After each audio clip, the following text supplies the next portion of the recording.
Sir আপনার বউ pregnant? কি? না না কিছু না, আসলে অনেকদিন পর বাসায় এসেছি তো, আর আমি অনেক ক্লান্ত, আর মাথাটা না হালকা একটু ব্যথা করছে। এক কাপ চা বানিয়ে নিয়ে আসবে?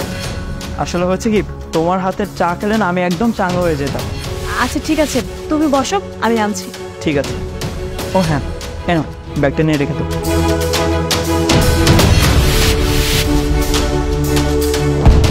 এই তুই এদিকে আয়।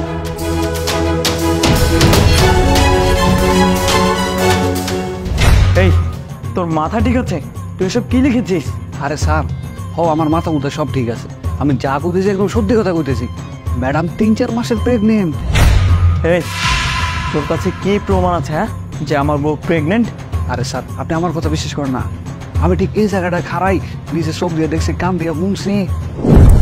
কি বলছেন আপনি? 3-4 মাসের প্রেগনেন্ট? ওরে আল্লাহ, আমাগো স্যার আর ম্যাডামের তো বিয়ে হলো 1 মাস হইব। চাইলে ম্যাডামে কইতেছে 3-4 মাসের গর্ভবতী। না, বিষয়টা তো আমার স্যারের কইতে হইব। হ্যাঁ, 3 থেকে 4 মাসের প্রেগনেন্ট, এই জন্য তো আপনাকে বাসায় ডেকে এনেছি। আচ্ছা, এটা কি কোনো মেডিসিন দ্বারা অ্যাবর্শন করা সম্ভব? না না, এটা মেডিসিনের মাধ্যমে কোনো কিছু করা সম্ভব না। আপনি চাইলে ছোট্ট একটা অপারেশন করে অ্যাবর্শন করতে পারি। আচ্ছা, এই অপারেশনটা কোথায় করতে পারবো আর কখন করাতে পারবো? দেখুন, আপনি যদি অ্যাবর্শনটা করাতে চান তাহলে যে কোনো টাইমে করাতে পারেন, আর আমি তো সন্ধ্যায় বসি। আপনি চাইলে যদি আমার কাছ থেকে করাতে চান তাহলে সন্ধ্যায় চলে আসতে পারেন। আনুমানিক অপারেশনটা করতে কত টাকা খরচ হতে পারে? এই ধরেন 40 থেকে 50 হাজার টাকা। 40 থেকে 50? আচ্ছা, কখন যাব? আপনি চাইলে আগামীকাল আসতে পারেন। আচ্ছা ঠিক আছে, থ্যাংক ইউ। আচ্ছা, তাহলে এই কাহিনী। আবার কইতেছে আগামীকালে আবার ডাক্তারের কাছে যাইব। না, এবার তো কোয়াই লাগে স্যারেরে। আচ্ছা, আজকে স্যার আমার আবার দেখছেন। ওকে, তাহলে আমি উঠছি। আর কি সিদ্ধান্ত নিচ্ছেন সেটা আমাকে খুব শীঘ্রই জানাবেন। ঠিক আছে, আসছি।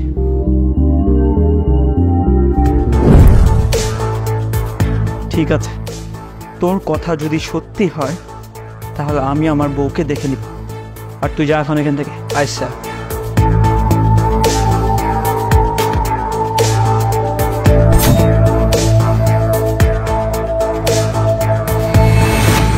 ডক্টর সাহেব, আপনাদের অ্যাকাউন্টে আমি টাকাটা জমা করে দিয়েছি। ঠিক আছে ম্যাম, সন্ধ্যার মতো অপারেশনটা শুরু হয়ে যাবে। আচ্ছা, একটা কথা বলার ছিল, অপারেশনটা ঠিকঠাক মতো হবে তো? হ্যাঁ, কোনো সমস্যা নেই। আর একটা কথা বলার ছিল, কতক্ষণ টাইম লাগতে পারে? এই ধরেন 2 ঘন্টা। আচ্ছা, আর একটা কথা জিজ্ঞেস করার ছিল। জি বলুন। ওর যে অ্যাবর্শন হচ্ছে, মানে অপারেশনটা, এরপর কোনো প্রবলেম থাকবে না তো? না না, আর পরে কোনো প্রবলেম হবে না। ডোন্ট ওয়ারি তানিয়া, অ্যাবর্শন সুন্দরভাবে হয়ে যাবে। আকাশ, তুমি এখানে দেখো, তুমি যেটা ভাবছো সম্পূর্ণ ভুল। একদম চুপ করো তুমি। আমি কি ভুল ভাবছি আর কি সঠিক ভাবছি সেটা আমি খুব ভালো করেই জানি। ছি তানিয়া, ছি। তোমার সাথে আমার বিয়ে হয়েছে মাত্র 1 মাস হয়েছে, আর আমি 7 দিনের ট্রেনিংয়ে গিয়েছিলাম বাহিরে। এর মধ্যে তুমি কিনা 3 থেকে 4 মাসের প্রেগনেন্ট হয়ে গেলে। রাজু না আমাকে সব কিছু খুলে বলেছে, আর আমি সব কিছু জানি। আর তুমি যে আমাকে উল্টা পাল্টা বোঝাচ্ছ না, এতক্ষণ আমি এখানে দাঁড়িয়ে সব কিছু শুনেছি। তুমি কি শুনেছো? হ্যাঁ, রাজু রাজু তোমাকে কি বলেছে?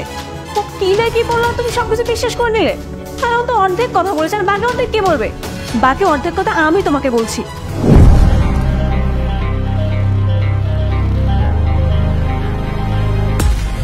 জি বলুন। আসলে ডাক্তার সাহেব, বিষয়টা খুবই গোপনীয়। আমার ছোট বোন, ও 3 থেকে 4 মাসের প্রেগনেন্ট, আর এই বিষয়টা ফ্যামিলি জানে না। জানলে অনেক বেশি প্রবলেম হয়ে যাবে। ও শুধু আমাকেই বলেছে, এই জন্য আপনাকে বাসায় ডেকেছি যে এখন কি করবো আমি। কি বলছেন আপনি? 3-4 মাসের প্রেগনেন্ট? হ্যাঁ, 3 থেকে 4 মাসের প্রেগনেন্ট, এই জন্য তো আপনাকে বাসায় ডেকে এনেছি। আচ্ছা, এটা কি কোনো মেডিসিন দ্বারা অ্যাবর্শন করা সম্ভব? না না, এটা মেডিসিনের মাধ্যমে কোনো কিছু করা সম্ভব না। আপনি চাইলে ছোট্ট একটা অপারেশন করে অ্যাবর্শন করতে পারি। আচ্ছা, এই অপারেশনটা কোথায় করতে পারবো আর কখন করাতে পারবো?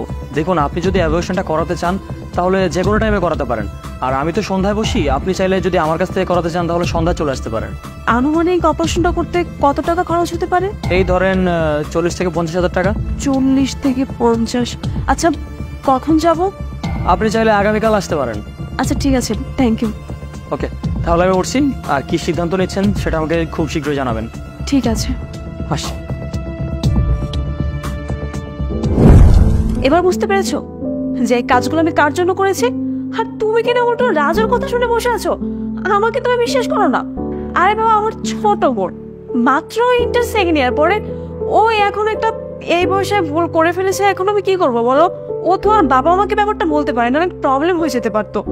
এই জন্য আমার সাথে শেয়ার করেছে। আর আমি বড় মনে হয়ে কি করবো? প্রবলেমটাকে সলভ করবো না? আর আমি তো ভেবে রেখেছিলাম সম্পূর্ণ ব্যাপারটা আমি তোমার কাছে শেয়ার করব। তুমি আমার হাজবেন্ড না। কে কি বললো তুমি সে কথা শুনে বসে আছো? এতটুকু ভরসা তুমি আমাকে করতে পারো না? Tania, I am sorry. আসলে রাজু যেভাবে আমাকে এক্সপ্লেন করেছে ওইটা শুনে আমার মাথা গরম হয়ে গিয়েছিল।